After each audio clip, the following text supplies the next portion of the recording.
Generation expansion plan, ये शिबली फराज साहब के पास इत्तेफाक से ये माशाल्लाह उसकी पूरी ये एक पूरा डॉक्यूमेंट है जो हमारे दौर में हमने बनाया था कि आपको बिजली कब चाहिए होगी, कहाँ पे चाहिए होगी, किस रेट पे हमारा होना चाहिए और आपका लोड सेंटर किधर है। यानी कि आपका या इस्लामाबाद या फैसलाबाद या इन जगहों में जहाँ जहाँ पे लोड सेंटर है तो उसके करीब पावर प्लांट्स होने चाहिए, ना कि कहीं पे दूर दराज इलाके में आप उधर से बिजली बना के तो इवैक्यूएट कर रहे हो, निकाल रहे हो। तो ये वो चीज़ें जो मुस्लिम लीग नून की गवर्नमेंट ने की है जिसकी वजह से आपका जो कैपेसिटी चार्जेस है, कैपेसिटी चार्जेस क्या होते हैं ख़वातीन और हज़रात, क्योंकि इस पे इन्होंने ये सारे प्रोजेक्ट्स लगा दिए। आज पाकिस्तान में कैपेसिटी जो है बिजली बनाने की जो आपकी कैपेबिलिटी है, सलाहियत, वो तकरीबन 42 से 43 हज़ार मेगावाट है, जो इस वक्त आपकी मांग जो है वो डिस्ट्रॉय हो चुकी है, ख़त्म हो चुकी है, क्योंकि आपकी मईशत चल नहीं रही है। इस वक्त भी तकरीबन इस सावन के हबस के मौसम में जब एसी चल रहे होते हैं मांग होती है 27,500 मेगावाट है, पर ये मौजूदा हुकूमत 20,000 मेगावाट से नहीं ज़्यादा लेके जा रही उसको जनरेशन। वजह क्योंकि ये लोगों को बिजली फराहम नहीं करना चाह रहे।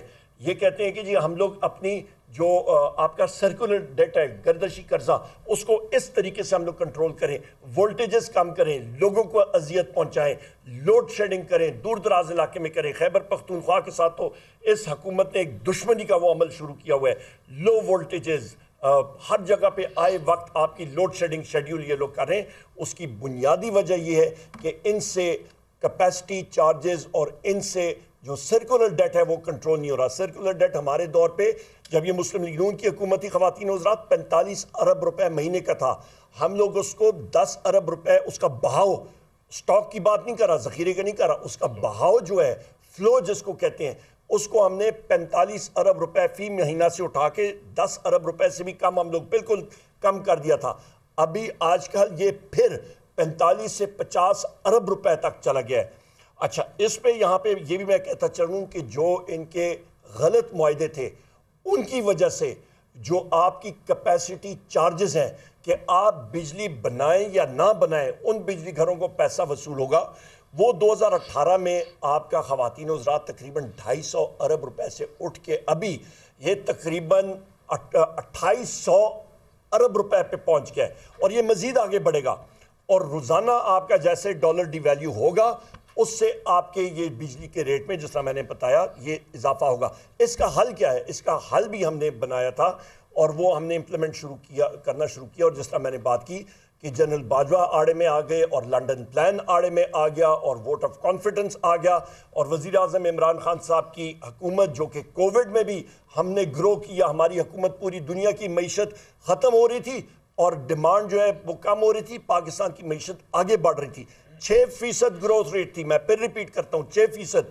आपकी फैसलाबाद सेक्टर में कहीं पे भी चले जाएं, आपके साथी मौजूद होंगे, आपका बिजली की डिमांड 17% से ग्रो कर रही थी और हम लोग मार्जिनल रेट्स जो थे, एडिशनल आप बिजली इस्तेमाल करते थे, वो इंडस्ट्री के लिए, लोगों के लिए कम कर रहे थे। यहाँ पे एक बड़ी इंपॉर्टेंट बात मैं यहाँ पे करूँगा ख़वातीन व हज़रात कि इसके लिए हल क्या था? CTBCM, competitive trading bilateral market, ये हमने बनाया था कि इस वक्त ख़रीदार सिर्फ हुकूमत पाकिस्तान है। वहाँ पे हमने कहा था कि और भी ख़रीदार होंगे आपकी आपकी बिजली आपके जो ख़रीदार हैं इस वक्त गवर्नमेंट ऑफ पाकिस्तान होगा, उस वक्त ख़रीदार कंपनीज भी होंगी, इंडिविजुअल्स, इनफरादी लोग भी होंगे। आपके सोलर पैनल पे हम लोग आपका ये जो सोलर एनर्जी है उसकी तरफ भी हम लोग जा रहे थे और सिंगल 3 फेज़ मीटरिंग की तरफ से आपका हम लोग सिंगल फेज़ की तरफ भी जा रहे थे कि वो भी हो, कि बिजली की मांग, हमारी बिजली सस्ती आए, लोगों को फ़ायदा हो। ये वो तरीक़ेकार था। और एक अहम बात, हमारा जो प्रोसेस था वो हम लोग पुश कर रहे थे कि कंपेटिटिव बिडिंग हो। लोग पावर प्लांट लगाना चाहते हैं, 100 बिस्मिल्लाह आए, एक साफ सुथरे मेथड से आप उसकी बोली लगाएं, जो सबसे कम रेट लेगा उसको लाइसेंस मिलेगा। तो अच्छा, उसके बाद फिर IPPs के कॉन्ट्रैक्ट हमने रिविजिट कराए, उसको खोला, डॉलर की वैल्यू वहाँ पे हमने फिक्स कराया 175 रुपए पे, और उसके साथ साथ हमने ये भी किया कि रिटर्न्स हमने कम की, न्यूक्लियर पावर प्लांट्स की रिटर्न्स हमने की 1.5%, वहाँ पे हमने कमी की। वापटा के प्रोजेक्ट्स को 17% से हमने करके रेट ऑफ रिटर्न उसका 10% पे आए। LNG का 16% से कम करके 12% पे आए। قطر کا جو یہ 4 LNG پلانٹس لگائے تھے 4,500 میگا واٹ کے خواتین و حضرات، ان کی کوئی ضرورت بھی نہیں تھی. یہ رینیوبل انرجی پہ لگاتے تو کم ریٹ پہ ہوتا. انہوں نے ایک ٹوٹل مطلب ایک آپ سمجھیں کہ ریلائنس کر دی امپورٹڈ انرجی پہ. اس کا قطر کا ایک کانٹریکٹ ہم نے ری نیگوشیٹ کیا اور اس پہ ملک کو اگلے 10 سالوں کے لیے 10 ارب روپے کا ہم نے فائدہ کرایا. اور یہ آئی پی پیز کے کانٹریکٹ جو ری نیگوشیٹ ہوئے تھے جس پہ ریٹ ہم نے کیپ کیا، ریٹرنز ہم نے کم کی، اربوں روپے کا فائدہ، اربوں، کوئی 10 نہیں 20 نہیں، اربوں 100 کے حوالے سے اربوں روپے کا اس کا فائدہ ہوا. کیوں؟ کیونکہ وزیر اعظم عمران خان صاحب چاہتے تھے کہ لوگوں کو سستی بجلی میسر ہو کہ ملک جو ہے وہ آگے جا سکے. اس پہ آخری 2 باتیں کر کے پھر میں ریکویسٹ کروں گا شبلی فراز صاحب سے کہ وہ آپ سے بات کریں کہ جناب والا آپ کا آخر میں کہ اس وقت آپ معیشت کا حال دیکھیں. اس وقت کا معیشت کا حال یہ ہے کہ ایکسپورٹس آپ کی ڈیڈ ہے. اچھا سونے پہ سہاگا. آخری بات میری، اس وقت آپ کے چند حضرات کیئر ٹیکر نگران حکومت کے اٹھ کے واویلا کر رہے ہیں کہ جی بجلی کا آئی پی پیز کی نیگوسیشن ہو جی. او بھائی آپ ستو پی کے سوئے ہوئے تھے؟ آپ نے کیوں نہیں اپنے دور حکومت میں کیا؟ آپ 1.5 سال تو آپ مزے لیتے رہے، پرائم منسٹر ہاؤس میں بیٹھ کے کوئی آپ پیٹیز اور سموسے کھاتے رہے. آپ نے کیوں نہیں کیا؟ ہم نے تو آتے ساتھ ہی کیا. تو یہ وہ حقائق ہے. آپ کا ٹارگٹ آپ کو معلوم ہونا چاہیے. آپ کا ملزم کون ہے؟ ملزم پاکستان کے خواتین و حضرات، آپ کا ملزم یہ فارم 47 والی حکومت، یہ رجیم، اس کو میں حکومت نہیں کہتا ہوں، یہ رجیم ہے. یہ یہاں پہ ڈاکے پہ آ کے بیٹھے ہیں. یہ ایک غیر آئینی غیر قانونی حکومت ہے، شہباز شریف کی بھی اور مریم نواز کی بھی، اور اپنے آپ مجرم جان جائیں. بہت شکریہ. Over to you Shibli Faraz صاحب. بسم اللہ الرحمن الرحیم. انا طوینا کل کوثر فصل لربک ونہر انا شانئک هو الابتر. دیکھیں جی، جس طرح کہ عمر ایوب صاحب جو کہ پاور منسٹر انرجی منسٹر رہ چکے ہیں، انہوں نے آپ کو ایک اوور آل ایک پوزیشن بتائی. میں یہ سمجھتا ہوں کہ جو پاکستان کا جو انرجی سیکٹر کا پرابلم جو کہ اب ہمارے سروں کے اوپر چلا گیا ہے یہ مسئلہ، تو اب وہ لوگ جو کہ پچھلے 40 سال سے حکومتوں میں تھے اور ابھی بھی ہیں، ان کی ذمہ داری ہے اور انہی کی وجہ سے یہ کچھ ہوا ہے. میں آپ کو جلدی سے بتا دوں کہ جو بنیاد رکھی اس فلاڈ سسٹم کی انرجی سیکٹر کی، وہ 1994 میں پاکستان پیپلز پارٹی نے رکھی. اور پاکستان پیپلز پارٹی اور اس کے بعد پاکستان مسلم لیگ نون. وہ ہوا کیسے کہ نمبر 1، انہوں نے دنیا میں کوئی ایسا بزنس نہیں ہوتا جس میں ایک طرف کا جو فریق ہو اس کو نہ نقصان کا خدشہ ہو، نہ اس کو خدشہ ہو کہ اس کی چیز بکے گی، کس کو بکے گی، اور نہ اس کو گارنٹی ہو پیمنٹ کی بھی.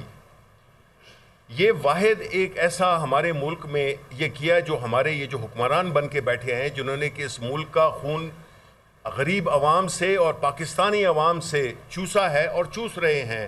اس کی بنیادی وجہ یہ تھی کہ ان کی نیتوں میں فطور تھا، اور انہوں نے بجائے اس کے کہ ملک کو انرجی میں سیلف سفیشینٹ بنانے کے لیے انہوں نے اپنی انٹرسٹ کو دیکھا. اور اس میں کیا کیا کہ انہوں نے جو بھی کانٹریکٹس کیے جس میں کہ جو بجلی بنانے والے ہیں، یعنی جو جنریشن کرنے والے ہیں، مہنگے پاور پلانٹس خریدے. ایک پلانٹ جو کہ $100 کا تھا، اس میں چونکہ ڈیٹ ایکویٹی 70 اور 30 روپے تھی، یا بعض میں 80 روپے 20 روپے تھی. انہوں نے اوور انوائس کر کے وہی پلانٹ انہوں نے 130 140 روپے کا لیا. تو ہوا کیا کہ 0 پیسے ڈال کے ایکویٹی بھی اپنی بنا لی، اوپر کے پیسے جیب میں بھی ڈال لیے، اور آج ان کی 7 پشتیں کیا کہ آگے بھی جو ہے وہ آرام سے وہ پیسہ مفت کا کھائیں گے. اور وہ کون سے؟ پاکستان کے عوام کی جیبوں سے نکال کر انہوں نے اوور انوائسنگ کی، جس کی وجہ سے ہماری کیپیسٹی پیمنٹس بھی افیکٹ ہوئیں. کیونکہ جو کیپیسٹی پیمنٹس ہے وہ ظاہر ہے کہ آپ کا جتنا قرضہ ہوتا ہے اور اس میں کچھ اور عوامل ہوتے ہیں، ان کو شامل کر کے اور اس کو کیپیسٹی پیمنٹس کہتے ہیں. تو ظاہر ہے کہ جب آپ ایک چیز جو کہ 100 روپے کی مل رہی تھی اس کو آپ نے 130 روپے کا خریدا، اسی زمانے کی جو باقی دنیا میں پلانٹس لگ رہے تھے اسی اسپیکس کے، اگر آپ ان کی پرائسز دیکھیں اور جو پاکستان میں لگائے گئے ان کی پرائسز دیکھیں تو آپ کو پتہ چل جائے گا کہ یہ کتنا بڑا ڈاکہ ڈالا گیا تھا ایک چیز کی بنیاد پہ ہی. ایک کام جو شروع ہوا تھا وہی غلط ہوا تھا اور اس میں بدنیتی اور کرپشن شامل تھی، جس کا خمیازہ آج پاکستان کے عوام بھگت رہے ہیں.